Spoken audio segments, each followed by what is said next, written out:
Suyanti SPDSD, yang saya hormati rekan sejawat di SD Negeri 2 Sabrangor. Pertama-tama marilah kita panjatkan puji syukur kehadirat Tuhan Yang Maha Esa, Allah Subhanahu wa Ta'ala, yang telah melimpahkan rahmat, nikmat dan karunia-Nya sehingga di siang hari ini kita masih diberikan kesehatan untuk melaksanakan tugas kita sebagai seorang pendidik. Dan alhamdulillah hari ini kita bisa bertemu dalam keadaan sehat. Rekan sejawat dari SD Negeri 2 Sabrangor yang saya hormati, perkenalkanlah saya di sini sebagai calon guru penggerak angkatan 11 di Kabupaten Klaten yang berasal dari SD Negeri 2 Sabrangor, menyampaikan materi tentang budaya positif. Di sini saya bukan berarti yang paling pintar, boten, yang paling baik, tidak. Saya hanya menyampaikan apa yang menjadi amanah dari BPKB Provinsi Jawa Tengah untuk menyampaikan budaya positif di satuan pendidikan saya. Di sini nanti yang akan kita bahas ada 8.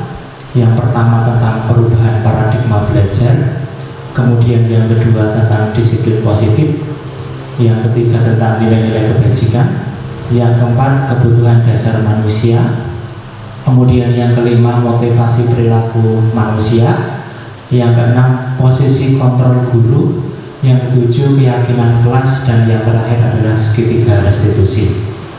Nah, ini nanti kita akan diskusikan bersama berkaitan dengan budaya positif yang sebenarnya kita itu sudah melaksanakan dalam prakteknya sehari-hari, sebenarnya sudah kita praktekkan bersama-sama. Namun dengan adanya materi yang saya sampaikan hari ini, diharapkan nanti untuk kedepannya bisa lebih baik lagi.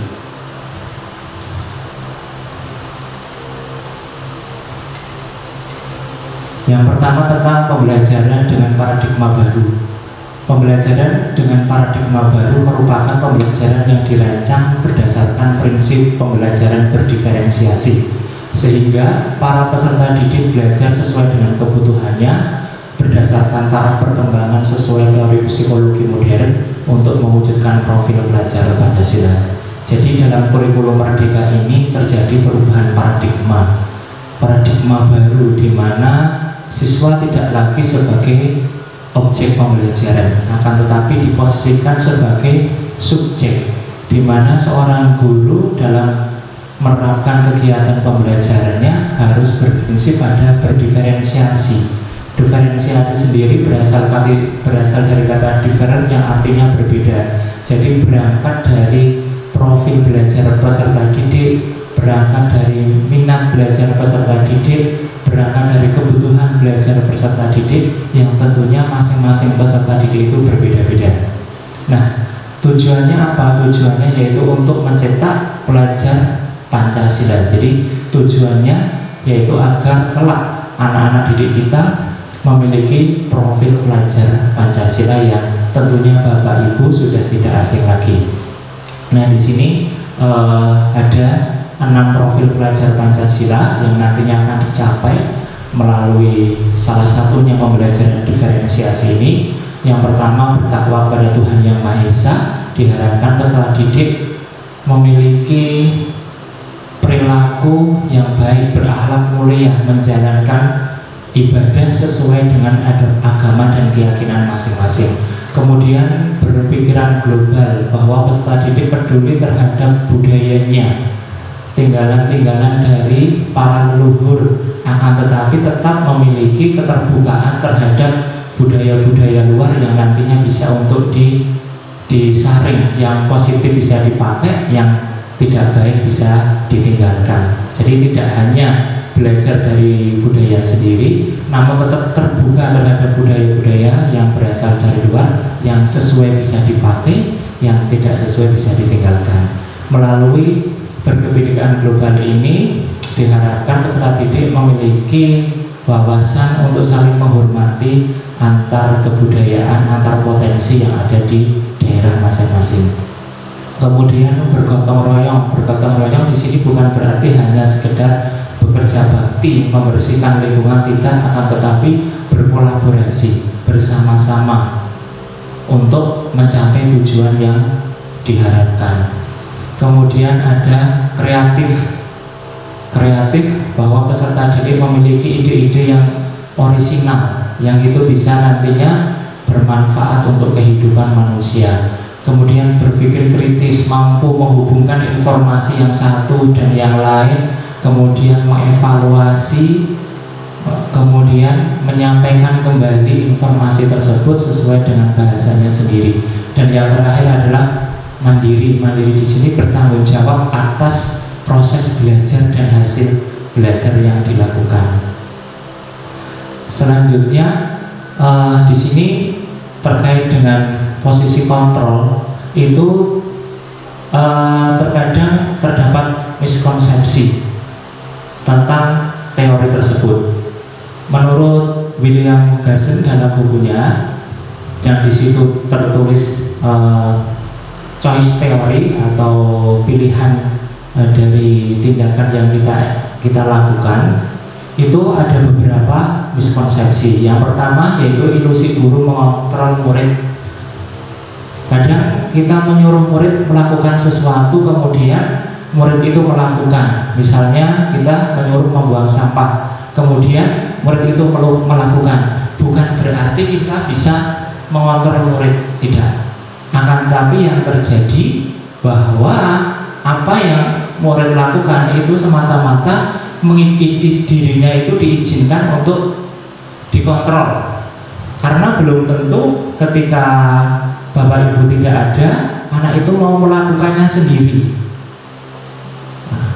Kebutuhan dasarnya hanya rasa takut kalau tidak melaksanakan apa yang diperintahkan oleh gurunya.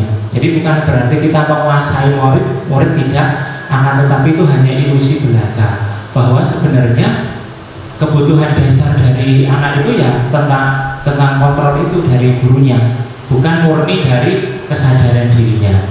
Kemudian ilusi bahwa semua penguatan positif efektif dan bermanfaat. Kadang kita memberikan pujian, memberikan istilahnya itu sanjungan kepada murid kita agar murid kita itu melakukan sesuatu, lama-lama ini tidak akan berjalan efektif, karena lama-lama murid akan tahu bahwa apa yang dilakukan oleh gurunya itu berusaha untuk mengontrol dirinya, dan lama-kelamaan murid itu akan tidak mau melakukan karena tahu bahwa itu adalah upaya-upaya yang bisa mempengaruhi tindakannya. Jadi kedepannya tidak efektif lagi apabila pujian-pujian itu banyak diberikan. Kemudian ilusi bahwa kritik dan membuat rasa bersalah mampu menguatkan karakter. Jadi misalnya kita memberikan kritik boleh, tapi kritik harus yang membangun. Karena kalau kritik terlalu keras maka akan mengubah identitas siswa menjadi identitas anak yang gagal. Kemudian ilusi bahwa orang dewasa berhak memaksa. Kadang kita berpikiran kalau orang yang lebih dewasa itu punya hak, punya kuasa untuk memaksa anak yang ada di bawahnya. Namun itu hanya ilusi bahwa kalau ini terus dilakukan maka akan timbul suatu perpecahan.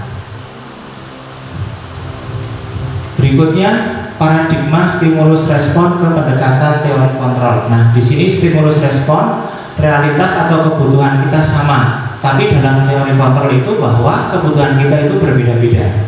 Masing-masing manusia memiliki kebutuhan yang berbeda-beda. Kemudian semua orang memiliki hal yang sama. Menurut teori kontrol, setiap orang memiliki gambaran berbeda. Jadi setiap orang itu punya gambaran tersendiri. Kemudian yang ketiga, kita mencoba mengubah orang agar berpandangan sama dengan kita. Kita berusaha memahami bahwa pandangan orang lain tentang dunia. Jadi belum tentu pandangan kita dengan orang lain itu sama menurut teori kontrol. Kemudian perilaku buruk dilihat sebagai suatu kesalahan. Semua perilaku memiliki tujuan. Jadi perilaku itu baik perilaku baik maupun perilaku buruk itu punya tujuan. Kemudian orang lain bisa mengontrol saya, hanya Anda yang bisa mengontrol diri Anda. Kemudian saya bisa mengontrol orang lain, anak tidak bisa mengontrol orang lain. Pemaksaan ada pada saat bujukan gagal. Kolaborasi dan konsensus menciptakan pilihan-pilihan baru. Jadi mengubah hal-hal yang sifatnya memaksa menjadi hal-hal yang menjadi kesepakatan bersama atau konsensus. Kemudian model berpikir menang kalah di sini diubah menjadi model berpikir menang-menang atau win-win solution. Selanjutnya tentang disiplin positif. Nah, kadang kita kalau mendengar istilah kata disiplin, kita itu berpikir kaitannya dengan aturan, kaitannya dengan sanksi, kaitannya dengan ketidaknyamanan. Padahal disiplin itu artinya sendiri berasal dari kata disiplina yang artinya belajar. Disiplin mengacu pada disiplin diri yang memiliki tanggung jawab terhadap ada yang dilakukannya berdasarkan nilai-nilai yang diyakini. Jadi disiplin itu kaitannya dengan apa yang kita lakukan terhadap apa yang sedang diyakini oleh kita. Jadi bukan kaitannya dengan aturan-aturan, kaitannya dengan hukuman-hukuman, tapi lebih dari itu. Jadi disiplin itu percaya terhadap nilai yang kita yakini, kemudian kita berupaya untuk melakukan dengan semaksimal mungkin. Disiplin positif merupakan salah satu cara menerapkan disiplin yang bertujuan untuk menumbuhkan kesadaran serta memberdayakan peserta didik tanpa imbalan penghargaan, ancaman, atau hukuman. Jadi sebagai upaya bahwa timbul kesadaran pada diri peserta didik melakukan sesuatu itu bukan karena ingin penghargaan, bukan karena takut akan sanksi. Yang lebih penting di sini bahwa dia meyakini nilai disiplin itu penting dan dia berusaha untuk melaksanakannya. Sebagai pendidik, tujuan kita adalah menciptakan peserta didik yang memiliki disiplin diri sehingga mereka berperilaku mengacu pada nilai-nilai kebajikan universal, memiliki motivasi intrinsik dalam perilaku ke arah yang lebih baik. Jadi harapannya seperti itu, memiliki motivasi di dalam dirinya untuk melaksanakan nilai-nilai kebajikan yang diyakininya menuju perilaku yang lebih baik, bukan karena takut, bukan karena ingin mendapatkan imbalan. Ini dari disiplin positif. Kemudian nilai-nilai kebajikan, nilai yang disepakati bersama lepas dari suku, bangsa, agama, bahasa maupun latar belakang. Jadi nilai-nilai yang menjadi kesepakatan bersama. Nah, contohnya ada di profil pelajar Pancasila yang di dalamnya ada beriman dan bertakwa, berakhlak mulia, berkemidian global, gotong royong, mandiri, kreatif, dan bernalar kritis. Kemudian pada Ibu Primary Years Program atau PYP, nilai-nilai ada toleransi, rasa hormat, integritas, mandiri, menghargai, antusias, empati, keingintahuan, kreativitas, kerjasama, percaya diri, dan komitmen. Nah, ini nilai-nilai kebajikan, nilai-nilai yang disepakati bersama, yang nantinya akan diwujudkan bersama-sama. Kalau kita patokannya pada apa? Pada profil pelajar Pancasila. Nah, kebutuhan dasar manusia. Kebutuhan dasar manusia adalah segala sesuatu yang kita lakukan untuk mendapatkan apa yang kita inginkan. Seluruh tindakan yang kita lakukan memiliki tujuan tertentu, dan semua usaha terbaik yang kita lakukan adalah dalam rangka agar kebutuhan dasar kita terpenuhi. Jadi setiap manusia itu punya kebutuhan dasar, dan kita selalu berupaya agar kebutuhan dasar itu bisa terpenuhi dengan baik. Nah, kebutuhan dasar manusia meliputi 5. Yang pertama ada kebutuhan dasar untuk bertahan hidup. Ini kaitannya dengan makan, minum, pendidikan, tempat tinggal. Kemudian cinta dan kasih sayang, ini kebutuhan diterima, diperhatikan. Nah, kadang ada murid kita yang di sekolah itu berbeda, sering melakukan hal-hal yang kadang berbeda dengan murid lain. Mungkin kebutuhan kasih sayangnya itu belum terpenuhi di rumah, sehingga mereka berusaha mencari di sekolah. Begitupun juga misalnya ada murid kita yang sakit perut, tidak sarapan, sakit. Ditanya, kenapa kok sakit perutnya? Kemudian minta bekal sama temennya. Nah itu berarti ada kebutuhan bertahan hidup yang belum terpenuhi. Kemudian kebebasan atau freedom. Kebebasan itu untuk memilih. Dia mandiri. Dia mencoba apa yang dia inginkan, tidak terkait hal-hal yang lain. Kemudian kesenangan kebutuhan akan bermain, akan tertawa. Kemudian kekuasaan, kebutuhan diakui bahwa aku ini mampu, aku itu punya kekuatan untuk diakui, agar orang lain itu mengakui apa yang dia miliki. Itu namanya kebutuhan kekuasaan.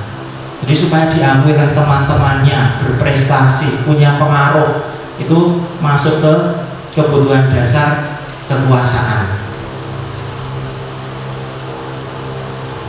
Kemudian terkait dengan motivasi perilaku manusia. Nah, menurut salah satu ilmuwan bahwa motivasi perilaku manusia itu terdiri dari 3. Menurut Gerson ya, dalam bukunya itu yang pertama untuk menghindari ketidaknyamanan atau hukuman. Jadi kadang kita melakukan sesuatu supaya apa? Tidak dihukum, tidak mendapatkan sanksi, aku tak melakoni.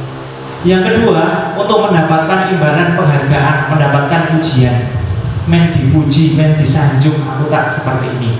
Nah, kemudian yang ketiga, untuk menjadi orang yang mereka inginkan dan menghargai diri sendiri dengan nilai-nilai yang mereka percaya. Nah, harapannya pada yang ketiga. Kalau yang 1, 2 itu motivasi ekstrinsik, berasal dari luar, karena kaitannya dengan pujian, kaitannya dengan sanksi. Nek mau sanksi orang melakukan, kalau tidak dikasih pujian dia tidak melaksanakan.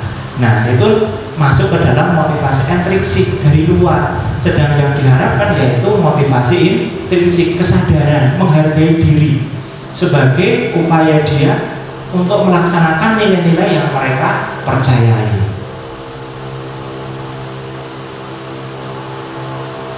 Berikutnya hukuman, konsekuensi, dan restitusi. Nah, di sini kita akan membahas perbedaan antara hukuman, konsekuensi, dan restitusi. Yang pertama hukuman, tidak terencana atau tiba-tiba.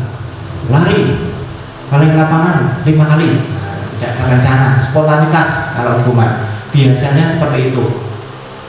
Murid tidak tahu apa yang terjadi atau tidak dilibatkan. Jadi terserah yang memberikan hukuman, bebas. Jadi murid tidak dikasih tahu dulu nanti hukumannya apa. Bersifat satu arah. Jadi dari guru saja. Murid tidak diberikan kesempatan untuk di situ memberikan pendapatnya.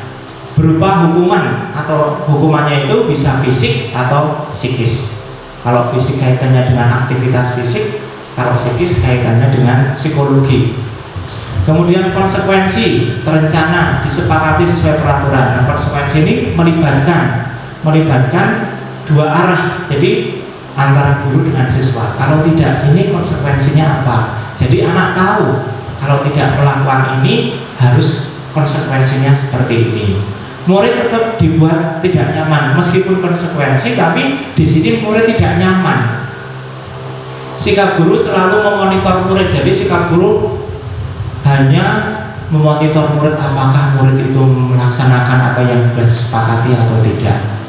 Kemudian restitusi, proses menciptakan kondisi bagi murid untuk memperbaiki kesalahan. Jadi kalau restitusi ini lebih ke penyadaran murid bahwa murid itu tahu kesalahannya, kemudian berusaha untuk memperbaiki kesalahan atas inisiatif dari dirinya sendiri.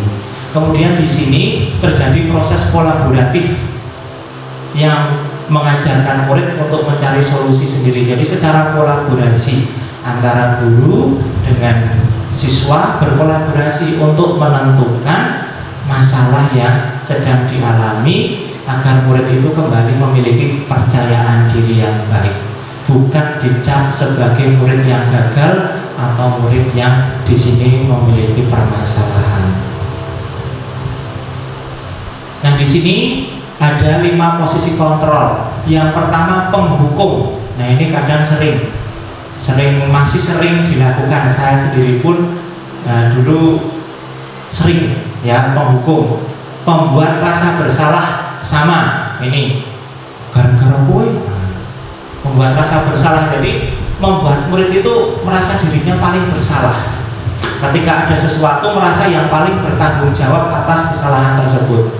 Kemudian sebagai teman, sebagai pemantau, dan yang terakhir sebagai manajer. Harapannya nanti kita pada posisi manajer, tidak lagi penghukum atau membuat rasa bersalah. Manajer itu nanti membimbing siswa supaya dia itu sadar akan kesalahannya dan berusaha memperbaiki kesalahannya berdasarkan nilai-nilai yang sudah diyakini, nilai-nilai kebajikan yang diyakini. Nah, ini adalah contoh penerapan posisi kontrol dulu. Kasus siswa tidak memakai atribut lengkap saat upacara bendera. Hormat pada bendera selama 1 jam. Berarti di sini posisi kontrolnya sebagai penghukum. Jadi silakan kamu hormat 1 jam karena kamu tidak memakai atribut lengkap. Berarti di sini guru sebagai penghukum.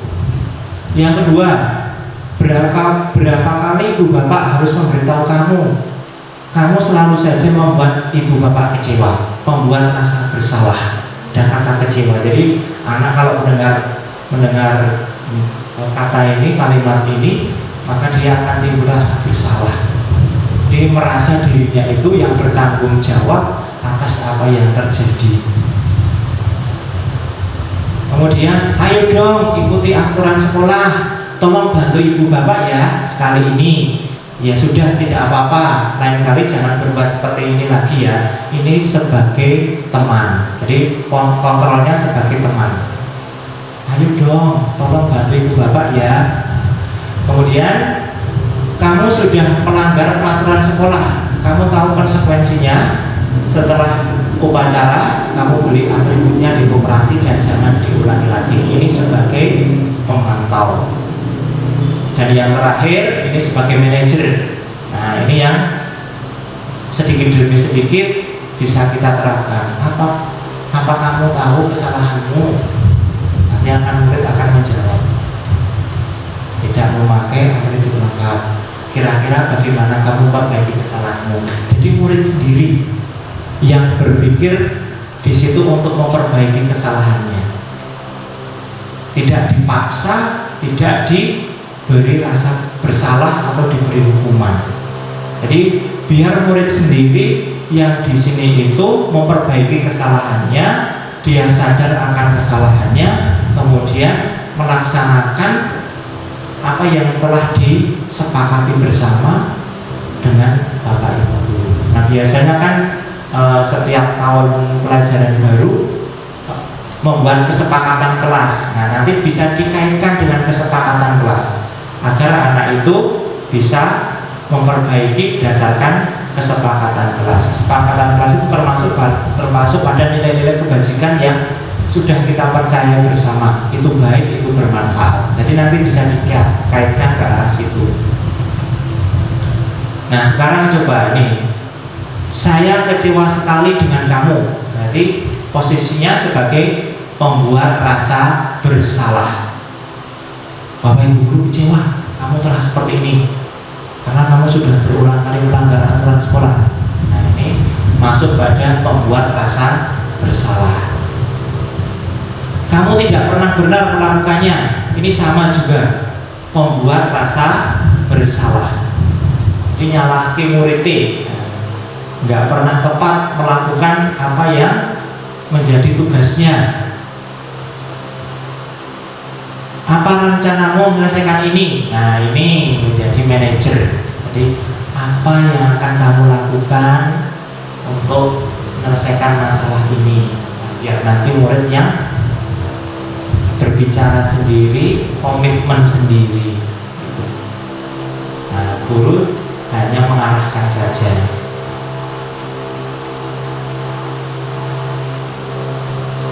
Kemudian, ayolah lakukan demi Bapak Ibu ya. Nah, ini masuk ke teman. Jadi lebih ke teman.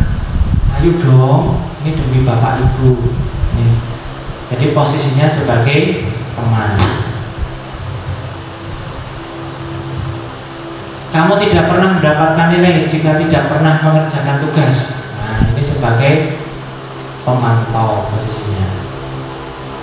Nah, itulah beberapa posisi yang ada. Harapannya nanti kita bisa sedikit-sedikit mengarah ke posisi manajer dan meminimalisir untuk memberikan hukuman ataupun rasa bersalah.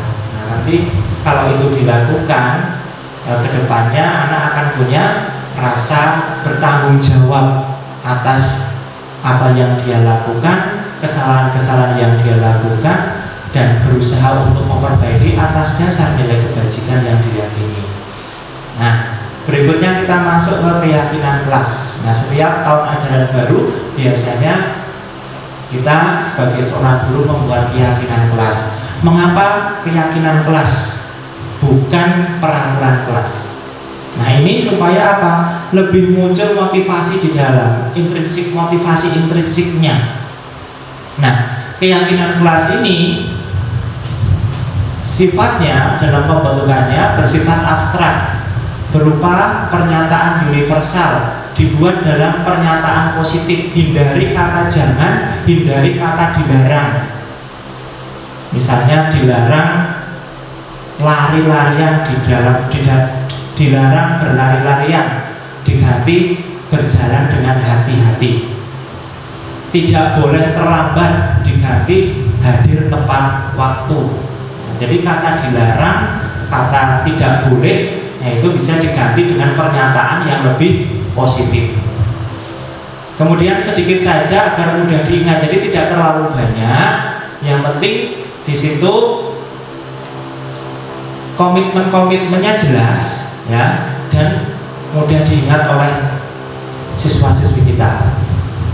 Berikutnya sesuai dengan kondisi kelas dan sekolah sehingga mudah diterapkan. Jadi masing-masing kelas itu punya keyakinan kelas sendiri-sendiri. Jadi disesuaikan dengan kondisi kelas.